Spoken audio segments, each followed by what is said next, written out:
Hello, welcome to Wine, Women, and Chocolate. I'm Kat Curry-Williams. And I'm Radin. And joining us today is Deborah Brooks. Hello. Yay. Welcome. Thank you for having me. Thank you so much for being here. This is going to be a long intro. You're a food blogger, you're a skater, you are a producer of documentaries, sometimes a publicist, a social media PR person. You have 2 boys and, a wife of a doctor. Did I get everything? It's a doctor's wife. A doctor's wife. And it's important in this day and age because we actually had to call Deb, I call her Dr. Deb, because, especially with COVID, we couldn't walk out the door with our mask and so on. But prior to COVID, anytime I had a sneeze or my mom or my sisters or my family were like, Dr. Deb. Dr. Deb. Now, Larry the always says, doctor... call Deb first, then call me. So you're clearly from Long Island. I'm clearly from, I try not to be, but it just seems It comes back in. It does. That's hilarious. I was born there, near Long Island in Hempstead. Oh, so that's Long Island. Is it? Okay, Oh, because yes. sometimes my mom likes to say born in Queens, I think, to sound tougher. I was born in Queens, actually. Well, the Okay. hospital was in Queens, but I lived on Long Island. So. Well, I'm a Long Island Jew, born in Long Island Jew. Right. Jewish hospital. So Long Island Jewish Hospital. St. Joseph's Hospital, the nuns The were the nurses. nuns. But it was, the closest to our home. And I you? was Brooklyn Hospital. Brooklyn Hospital. All right, so I you think got that's the name of the hospital. 3 Brooklyn former New Memorial. Yorkers here in Los Angeles. Now we're Cali girls. We are. Yes. And so we are going to start at the beginning because not Okay. only are you from Long Island, but you're actually from one of the 5 towns, right? Yes. Cedarhurst? Cedar, one of the 5 towns. Yeah, one of the 5. Long Island. Long Island. Lawngilland. Long Island. I love it. I love it. So did you grow up in one of the towns where, you didn't really even see Christmas lights? Because my mom used to tell me, she grew up in one of Woodmere, that, Oh, she grew up in Woodmere? That's the next town over. No, we actually did. As a matter of fact, we had, that's so funny that you say that, we had a game we played. We'd all pile into the car. My dad would drive us around, and we would actually look at the Christmas lights, but then we would make a joke, and we would think of the most Jewish person we knew and say they lived there, like, oh, Jerry Lewis lives there. Oh, Joan Rivers. So the more Christmas lights, the more Jewish the person. I don't know. That was just some kind of a game we did as a family, and we loved it. That is cute. I like it. funny. Yeah. Oh my goodness. Well, all the things that you've done, starting from Long Island. Long Island. And this is easier said than done. Something that has gone from Long Island to LA. You've done so many things in between, but I have to skip to a year when I knew you already for 20 years, and you said, I'm going to skate now. Now, you could fill in some in-betweens if you want, but that is a huge transition. And in 30 minutes, we have to go from Cedarhurst to the skating rink. Well, it's figure skating, right? Because you say skate in California, and people actually assume it's like skateboarding, right? Yeah. Skate stores. If you Google a skate shop or a skate rink, a lot of times I had skateboarding no comes idea. up. So you have to actually specify either ice skating or figure skating, but this is figure skating. And I started because my son was playing ice hockey over at Culver Ice Arena, which sadly closed. It's now like a big box store or something. And I was sitting in the stands and watching, I had already watched baseball, basketball, flag football, etc. Now he decided he wanted to play ice hockey. And figure skating was like a secret. Well, it wasn't really a secret fantasy, but it was a fantasy of mine. I was an armchair skater, and I would always say in my next life, I'm going to be a figure skater. Well, here I was sitting in the stands, and I kind of didn't have an excuse. And then I saw women skating, and they were jumping and spinning, and I'm thinking, oh, you must have learned as a kid. And they said, no, we're actually taking lessons as an adult. And that light bulb went off. And so my son's hockey coach happened to be a figure skater because he was teaching my son how to actually skate. Right, you have to know how to skate, not just shoot when you play hockey. You can't be on your butt all the time. And I said, and I, kind of just stormed up to him and went, will you give me a lesson? And he was like, sure. And And you could The do rest it. was no, I Oh. actually held on to I got on the ice and I was like, I had skated as a kid, like at birthday parties, and getting on as an adult, it was very disconcerting. And I kind of didn't really want to let go of the wall, and he took my hand and he zipped me around for 20 minutes. That was my lesson. And how I were went, your "Oh, ankles?" It was fine because, actually the boots kind of hold you in. So, but that feeling of being like zipped around, I was like, ooh, I like that. So it was a long journey.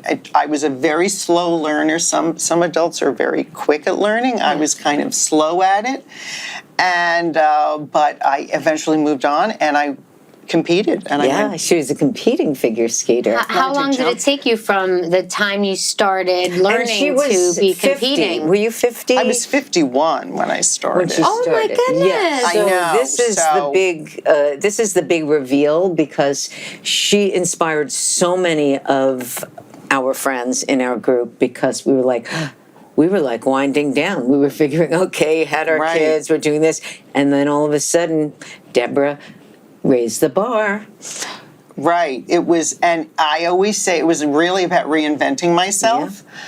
And I say, this is the time your kids are getting older. Right. And it's time for you to just fulfill like a childhood fantasy. So I always tell people, what's that thing you always wanted to do? What's that thing you think you could never do? And do it. Because I would say, if I can learn how to figure skate, if I can get that out in like tan tights, which are horrible, and a dress made for a 12-year-old, and compete in front of judges, on a freezing cold ice, and they're just, looking at you like, okay, skate.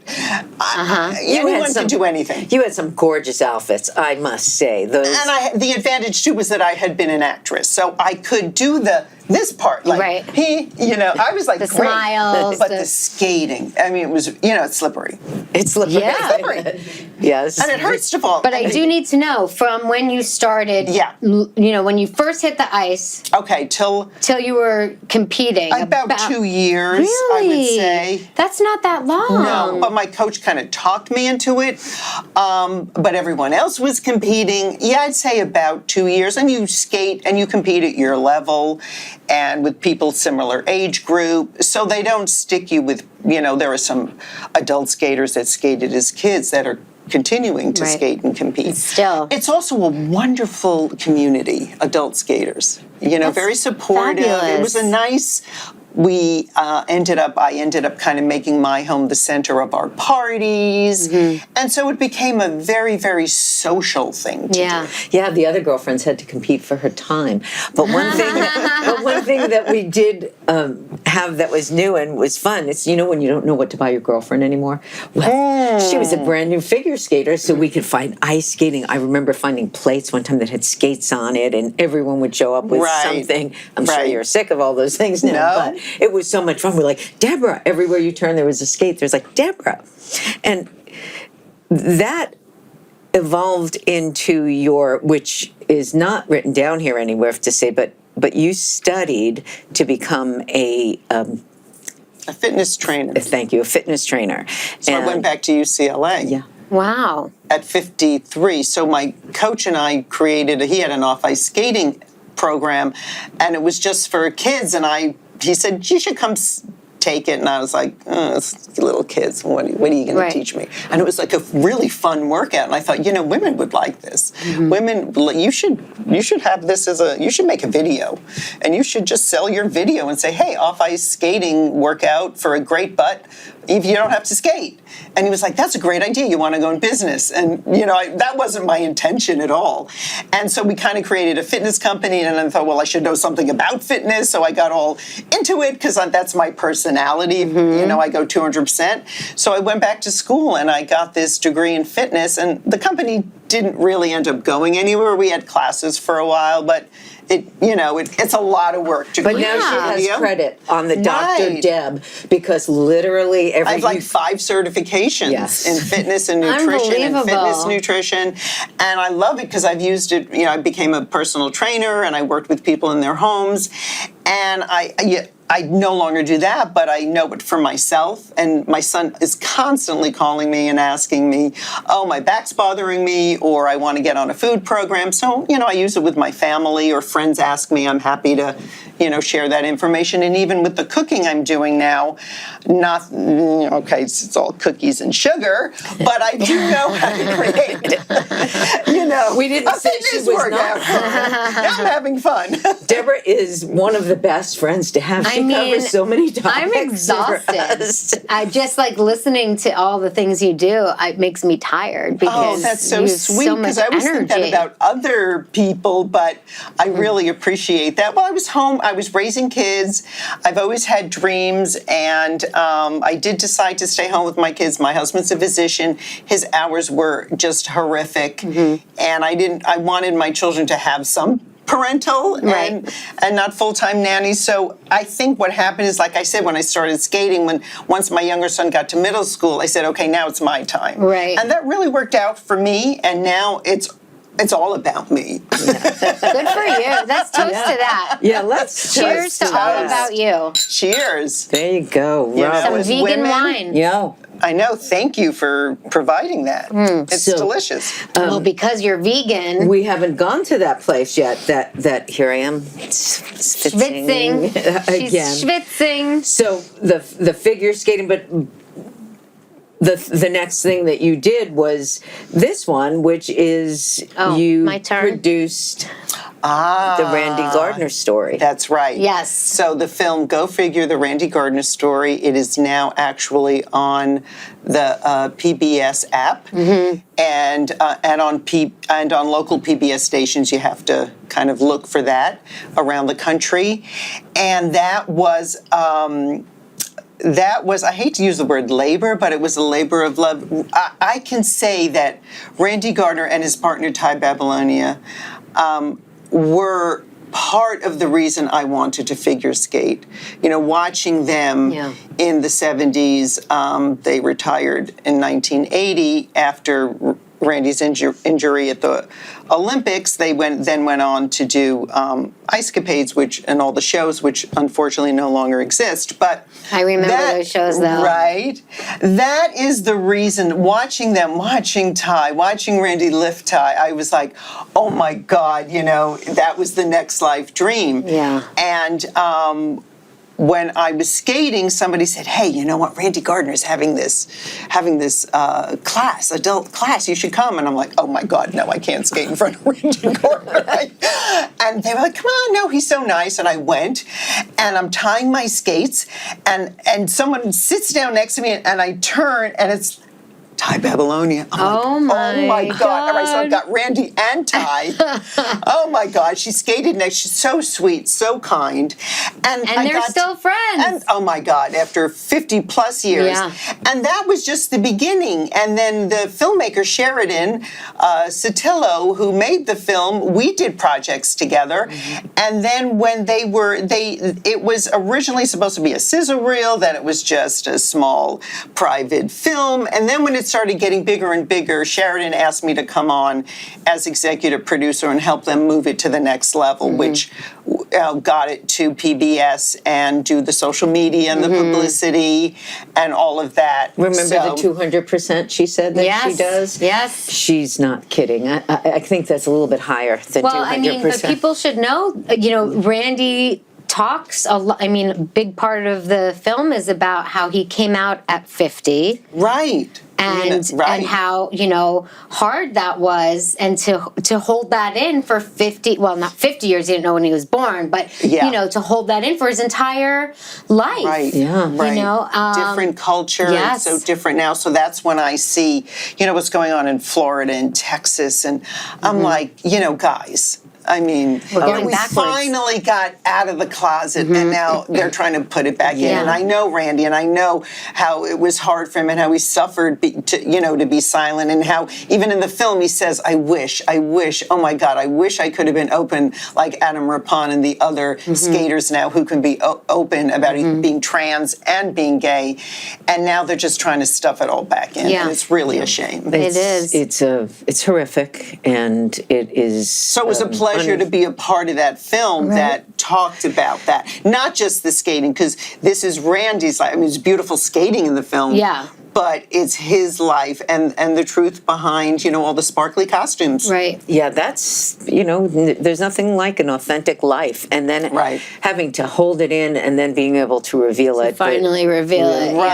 Right. No, but I mean, I think that there's so much support in this day and age for, the LGBTQ plus community that hopefully it won't really gain the momentum that they are trying to gain for the, for the anti-crowd or the, which it's is just a really question of people voting. who are homophobic. Right, the right way. Let's just put it at that. Because of their own feelings towards the same sex, which is what I've always felt. The people who are the scaredest about it are the people who are afraid of their own feelings or their own truth coming out. I agree. Yes. So, I agree. That Shakespeare said that most, didn't he?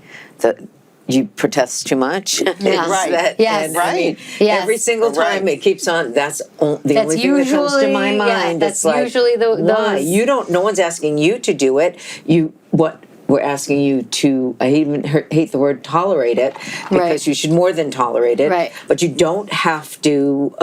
You don't have to embrace it. Embrace it. You just let it be. No one's interested in you if you're not interested in them. Like no one's, it's so there are ridiculous. plenty of heterosexuals that are very threatening to people. So let's get real here. Let's check that off the. Yes, like I always say, there's not a woman I know who has not been sexually harassed, or assaulted or violated in her lifetime. Right, who could not wear a Me Too t-shirt. Right, by a heterosexual male, not by a gay woman. By the way. Exactly. And I know them. And growing up in Brooklyn and lots of construction, that happened on a hour by hour basis. Right. Of course. So, transitioning. Well, transitioning. So now we're going to segue into Yes. So pivot. Wow, because pivoting on the ice is fun. By there the way. you go. And sometimes you did that triple. The triple axel? Oh God, no! I can't Double? do a Was single. it only the single? Oh no, I can't. No, I know. But I love it. I love when people say that. I love. Can you do a triple axel? Like, no, there's like 3 women in the world right now, maybe 5. Is that right? Well, we would. Well, the Russian just girls, say yes. I can do a triple I can do it. Sure, I can do it. I'm dreaming, but I can't do it while I'm sleeping and dreaming. Exactly. Okay, speaking about sleeping and dreaming and reinventing yourself. Another reinvention. Another time. You're a vegan food blogger. Right. Now, okay, that comes with being a vegan. Right. So. But you don't just blog about it. How did that happen? Okay, so that happened during the pandemic. Now, I had been vegetarian back in the 70s and my teens. It was kind of what people did back then. And I was, there was a lot of information. And then I went, in my mid-20s, I went back and ate everything, everything.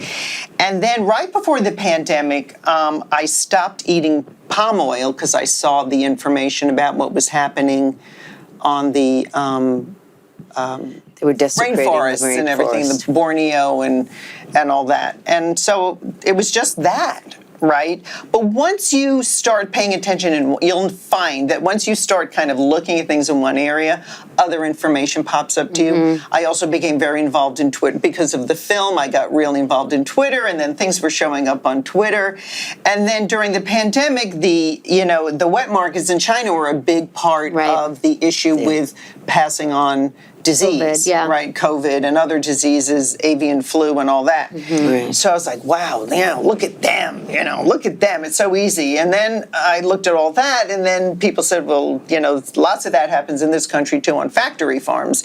And then I had to start opening my eyes up to what happens in this country and in Australia and New Zealand with lamb. And so I started looking at what was going on with the treatment of animals. And so first I saw pigs, so I didn't eat pork. And then the next month I saw the cattle. It was a 7-month journey. Wow. So every month I would say, okay, so I won't eat that. Then I won't eat that. Then I won't eat lamb. Then, all right, I'll eat chicken and turkey. Oh, chickens, that's not so good. Turkeys, that's not so good.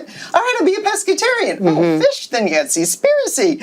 And then I'm like, okay, I'll go back to being a vegetarian. And then I saw what happens on the dairy farms. And then the egg farms, and that was the hardest because I was a dairyaholic. I openly admit it. And but over the course of 7 months, I gradually let everything go and then became vegan, fully vegan. And I found that I actually felt better.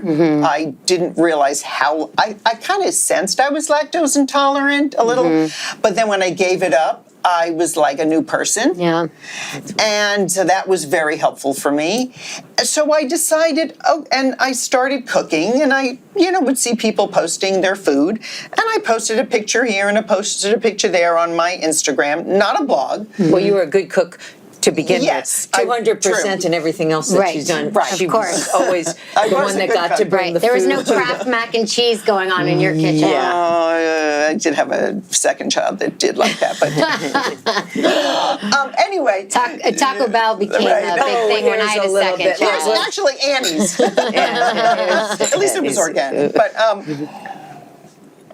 so as a matter of fact, our friend Jones said, "Oh my God, that looks so good. Can I have the recipe?" And I was like, "Oh, okay, well, you got to put a little of that and a spoon of that, and then you got to taste it. And then you got to add more of this and a little of that." And then people were, again, even strangers, because I would hashtag things, would say, "Can I have the recipe? Can I have the recipe?" And suddenly I had to make food that I actually measured Right. the amounts, Right. and even if I added a pinch, I had to Go But I back and- started doing that, and I found that people were following me, and people were saying it looks so good, and I became a food photographer, and people loved my photography. And I think that's the part I actually love most right now is the food photography and creating And her that. husband doesn't get to eat the food until it's taken. It's Right. complete It's picture like, taking. can I eat yet? Can I eat yet? That's right. It's And like, so oh, it no, just not yet. kind of an evolution like everything else was. I had no, when I asked that coach for a lesson, I thought, I just want to learn how to glide. That's it. I'll be so happy if I can let go of the wall and glide around. Oh, and then I also wanted to be able to skate and hold a cup of coffee. I thought that was really cool. Like, how do you do that? I can do that now. And then I ended up competing. So the same thing with the food was, okay, sure, I'll give you my recipes. I would love people to be vegan. And then it evolved into this blog. Okay, how many followers do you have now? I have in the 800s. I'm looking to get into the thousands. Sure. That is I'm kind of organic the way I get followers. I don't Good. buy my followers. Good. I don't. I know those are 800 people who are eating and making the Right, recipes. and I get a lot of comments. I get a lot of likes. I get the, what do you call that? The conversation. There's a word. Engagement. For it. Engagement. There you You're go. welcome. We're all new to that. So, as you go 200% into becoming a vegan and being a vegan chef now, because you were always a great cook. That I can vouch for. My waistline can vouch for that. But then becoming a great vegan chef, where we now ask Deborah to bring the food. Remember I told you before, we'll buy, Yes, you yes, fry? yes. Well, this is her because we have no idea that it's vegan. I mean, it's delicious. Right. And then we take the Well, recipes and it's there. lucky. I mean, there are in the big cities. There are so many options, Yes. and there's. I remember the first time a friend of mine took me out to a vegan dinner, and I just thought, "Kill me now." Oh. I have to go out for vegan food. And I was right there with you when I wasn't vegan. I totally get it. And I have a lot of tolerance for that feeling. Just so Every you know. vegan restaurant in Los Angeles I've been to, I go back to with, other Now, friends who because are you not don't vegan know. because it's delicious. Right. I had vegan, gluten-free mac and cheese. I don't know what was in it, but it was vegan and it was fantastic. And it's like, I can eat this now. Exactly. Not often because Right. it's going to be very fattening, Right. but it was phenomenal. And I was like, I don't miss cheese when I'm eating this nut cheese. I was Exactly. surprised as well because The cheeses have gotten a lot better in the beginning. Much right. better. And that's what I do with my blog. There are many people who are hardcore and they don't use replacements. I want to be the person that gets people who aren't vegan to eat vegan food. I want to show that all the things you love from your traditions, from your cultures, from your family, from your history, from the billboards you see as you drive by with all the Uzi whatever. I want to give you that, but I want to give you that vegan. So are these vegan, gluten-free pot brownies? They can be. Does anyone have any? Okay. We do.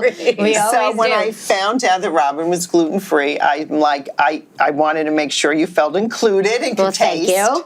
So this is actually from a gluten-free cake mix, and it's a Bob's Red Mill cake mix, and you add eggs and you add melted butter Not or real oil. eggs, right? Right. Well, I added. Oh, right. So what I did was I just made it gluten-free and vegan. So I added melted plant-based butter. And then I also added, Bob's makes a powdered egg replacement. You add water to it. Yeah. So that is his, gluten-free cake mix. Wow. Made, and then I added chocolate chips to it, of course. Now, So- for our audio-only listeners, this looks like the richest brownie with powdered sugar on top that I've Now, pretty this much is- ever seen. It's supposed to be a cake. It's supposed to be made into a layer cake with frosting. Wow. So it would, but since I wasn't going to do a whole layer cake, I added the chocolate chips to add some moisture to it. So it's. So Good. Very good, especially that it's gluten-free. I would say Right. So I don't usually bake gluten-free unless someone needs for me to bake gluten-free. It is definitely a different, it's a whole different, baking is chemistry. Texture. It's a different texture. To me, it's not quite as moist. You but know, with the texture it's of hard. gluten-free, it's good. It's really is. hard Really to good. do gluten-free and vegan Yeah. and have it taste good. right. And this is good. Yeah, this It is pretty good, yeah. right? And it goes great with this vegan wine. Oh, let me try by that. the way, it's So- a rich, deep chocolate, Right. and this wine is a Nebbiolo. I mean, it's good. And even when you And say frosting. adding chocolate chips, they're not even real chocolate chips because chocolate has milk in it. No, that's only milk chocolate. Dark chocolate, semi-sweet chocolate doesn't Doesn't? have no. So you just cocoa butter is not butter. It's the butter from the cocoa bean. Right, okay. So any semi-sweet dark chocolate, you just look at the label. As long as it doesn't say milk powder, then it's okay. So I just use regular chocolate. And now tell us about Wow. the difference between vegan wine and regular wine. And I know we're not going to like what we're about to hear, but I think it's important. Okay, and I am finding things out all the time myself because I thought, all right, I'm just not going to eat so-and-so, but I can have everything else.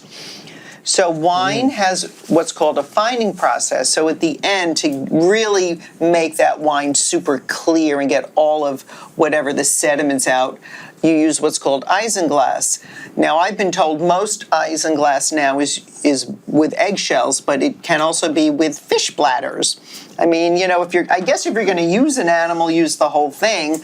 But so that's why wine is not vegan unless it's labeled vegan, because the fining process uses an animal product. But if it is an unfiltered wine, might that be? Because You would have to, organic probably. unfiltered I guess wines. you could contact the vintner. Yeah. Is that what it's called, a vintner? Yes, Yes. it is a vintner. And you would ask, what is your fining process? Do you use, what do you use? So, And they'll say there are fish bladder. and there are people who are less, honey is another product that is not considered vegan.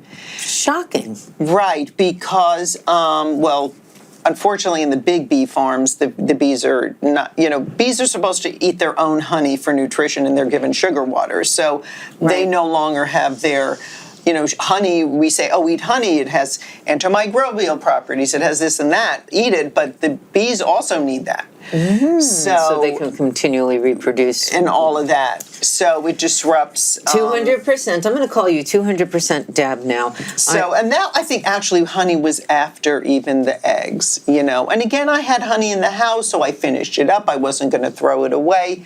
There are many different ways to approach this. Without being wasteful. And not being wasteful. Speaking of not being wasteful, we could go to the next cookie.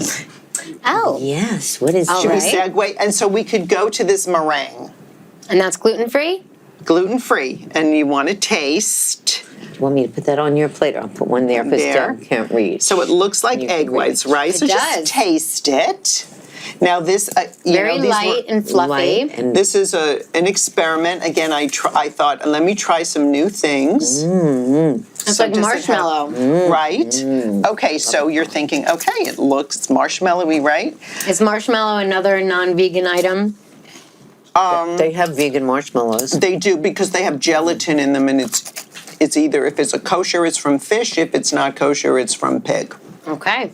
There you go. But So- you can get vegan marshmallows. So- Right. I think I took. This is These delicious. are delicious, right? Oh my Okay, you know what God. this is? Aquafaba. Aquafaba is the liquid from Shampoo. chickpeas. No, I'm just kidding. I'm gonna. I bet it would be good. So when you drain chickpeas, To cook me in the a hair liquid, mask. and you toss it down the sink, Wait, you drain the chickpeas. and you save the chickpea liquid. Oh my gosh, I This can't is believe chickpea liquid that you normally just throw down the sink, and you whip it, and it whips up like egg whites. I can't believe that. What? I mean, Who figured that out? And aquafaba is a big one in egg replacement for baking.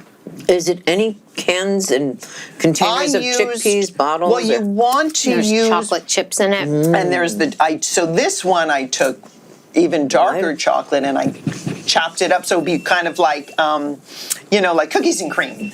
So good. I used a Gluten-free. low sodium. I had a salt-free one, but the liquid was like water. It needs to be viscous like egg white. So I found it was S&W. It was a low sodium one, and it was viscous, but it didn't. I didn't want it too salty, and it was unbelievable. Oh my It whipped goodness. up so well, and then at the end you just gently fold in it sugar and vanilla. Can you make those for our She Angels Foundation high tea? Would yes. you like to have Yes. that? That would be. So- that's shocking. Now, are Right. these desserts, would you say these are way higher in fat and calories, or would you say they're average to a regular cake or meringue cookie, or lower? Just curious, because that is something I That's a bet great comes up question. for people who are vegan. Most of how I bake, with the exception I used a prepackaged mix, I take regular. I don't go to vegan recipes. I like, as I said, my thing is to take traditional recipes and veganize them. So now I'm calling myself a recipe creator.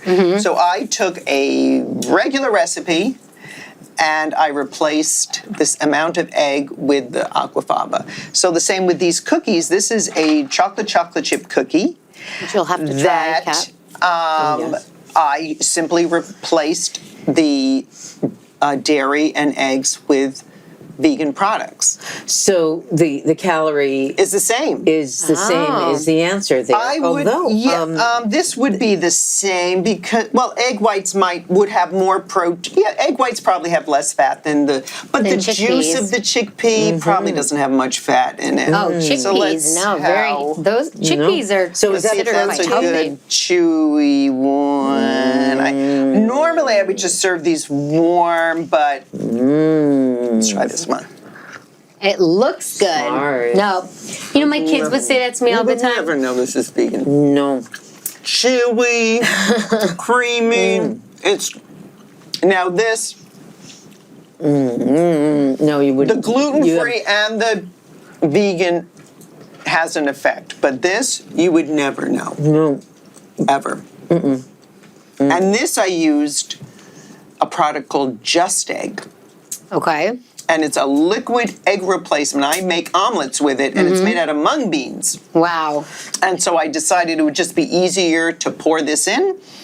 And this is, now I will tell you, my favorite plant-based vegan butter is Miyoko's. It's wonderful.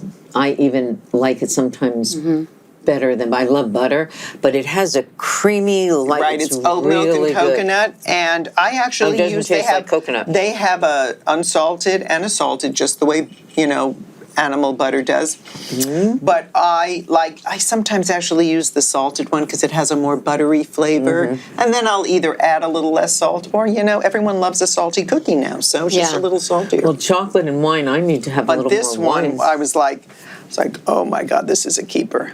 Really good. Oh my God! There's a very small amount of people who are able to just say, you know what, I want to try that, and everything they do phenomenally well. And you are by Thank you, far because these one of I had those never women. made any of these recipes until I made them for you. Well, bravo. And I'm like, well, they are. otherwise I would have been amazing. shopping at Erin McKenna on Larchmont, because she's vegan. Do you know Erin McKenna Bakery on Larchmont? No, Larchmont is like in another. Well, it's a country. vegan, gluten-free bakery, and her products are very, very good. So if you ever needed to buy or for yourself, if you didn't want to bake, it's quite a good Yeah, I bakery. I'll don't give her a I little don't plug. really know how to that's turn great. on my oven, so. Well, as we're wrapping this episode, Okay. because it went by so do Cat's quickly, Quickies. we're going to do Cat's Quickies, which are Okay. pretty quick. Okay. The questions go to you. Okay. Wine. White, red, rosé. I'm usually white, but now with all this chocolate, I'm like red and chocolate. Now I'm okay. like, okay, I might be going to the reds. Well, I think I might know the answer here. Chocolate, white, milk, or dark? Dark. I used to be a milk chocolate person, and sometimes I do miss it, but I'm only dark chocolate now. Now. Yeah. Okay. And nuts and creams? Nuts or creams? Nuts. No, I don't like She knew what that was. crunchy. Crunchy. Here's to crunchy. Okay, Like Robin's remember gonna- New York Super Fudge Chunk ice cream from Ben & Jerry's? Oh, all yeah. the crunchies in it. Everything has to have lots of crunchies. I was late night with the chocolate chips and chocolate swirls and caramel and right. potato chips with a little bit of salt in it. Always, I think that was Stephen Colbert's. Okay, Okay, what's the your final question Okay. is, besides your mother, tell us about one woman who has helped to shape you into the person you are today. Wow. Wow. Because everybody has to say their mother, or doesn't have to, but I'll say Right. the majority of the women and men that we've interviewed Yes. have said their mother. Their mother.